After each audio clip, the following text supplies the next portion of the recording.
నమస్కారం అండి. మరి యొక్క కృష్ణుని సంఘటనతోనే మేము ముందుకు వచ్చేసానండి. వెళ్ళిపోదామా వీడియోలకి.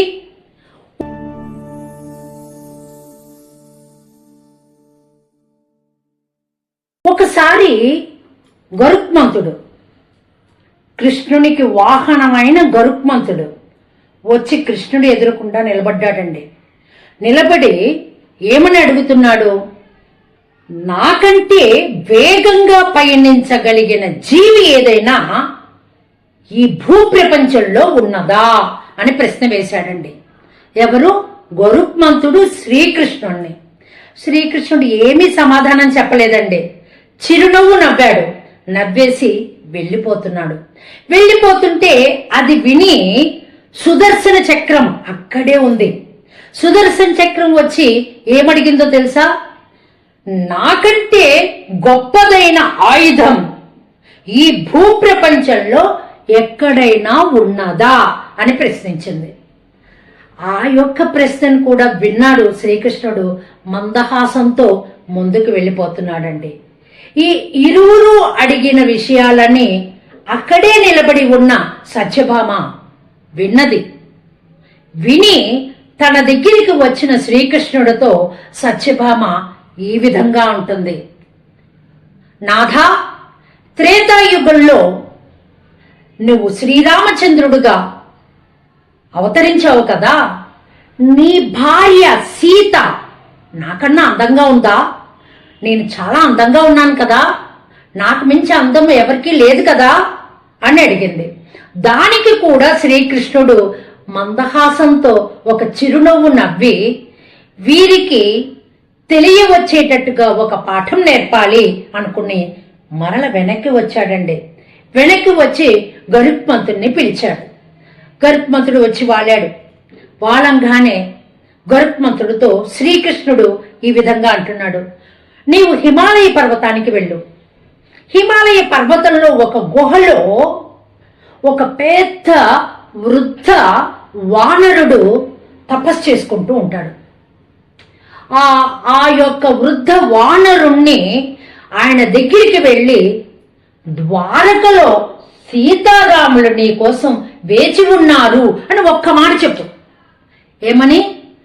ద్వారకలో సీతారాములు నీ కోసం వేచి ఉన్నారు అని ఒక్క మాట చెప్పు అన్నాడు. సరే అండి.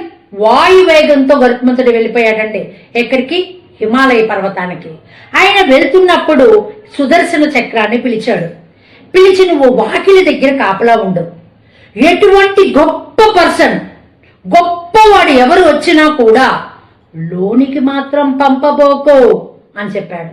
సరే అని బుర్ర ఊపేసేసి సుదర్శన చక్రం వెళ్ళి వాకిలి దగ్గర కాపలా ఉంది. తర్వాత సత్యభామ దగ్గరికి వచ్చాడండి. సత్యభామతో ఏమన్నాడు? ఈరోజు చక్కగా అలంకరించుకొని, అందంగా అలంకరించుకొని మహారాణిలాగా నువ్వు రా అన్నాడు. సరేనండి, ఆడవారికి అలంకరణ చాలా ఇష్టం కదండి. వెంటనే వెళ్ళింది, మంచిగా అలంకరించుకుంది, మహారాణిలాగా తయారైంది, వచ్చేసింది కృష్ణుడి దగ్గరికి. గుహలో, హిమాలయ పర్వతపు గుహలో విషయాన్ని చెప్పటానికి వెళ్ళిన గరుత్మంతుడు అక్కడ ఉన్న వృద్ధ వానరుణ్ణి చూసి అతనితో, ద్వారకా నగరంలో సీతారామ అని వినంగానే మాట కంప్లీట్ కాకుండానే, విషయ వాక్యం కంప్లీట్ కాకుండానే వాయువేగంతో వచ్చేసేసి హనుమంతుడు శ్రీకృష్ణుడి దగ్గర వాలిపోయాడు. రామ అవతారంతో ఉన్న శ్రీకృష్ణుని చూశాడు, నమస్కరించాడు. రామ రామ రామ సీత, రామ రామ రామ సీత అంటున్నాడు. ఇంతలోనే అక్కడికి నగలు అలంకరించుకున్న సత్యభామ వచ్చి కృష్ణుడి పక్కన నిలబడింది. నిలబడి ఉండంగానే హనుమంతుణ్ణి శ్రీకృష్ణుడు ఈ విధంగా ప్రశ్నిస్తున్నాడు. ఏమని? నీవు వచ్చేటప్పుడు ఎవరు అడ్డగించలేదా? లేదు, అడ్డగించారు. ఒక రౌండ్ పార్టీ, ఒక చక్రం నన్ను అడ్డగించింది. మీ దగ్గరికి రావటానికి ఎక్కడ ఆలస్యం అవుతుందో దానితో కనుక యుద్ధం చేస్తే అనేసి దాన్ని మింగేశా, నోట మింగేసేసి మీ దగ్గరికి వచ్చేసాను అన్నాడు. ఎప్పుడైతే హనుమంతుడు ఈ విధంగా మాట్లాడుతున్నాడో శ్రీకృష్ణుడితో, అప్పుడు వచ్చాడు గరుత్మంతుడు. ఇంతలోనే హనుమంతుడు ఈ యొక్క సత్యభామను చూసి ఎవరీ చెలికత్త అని అడిగాడు.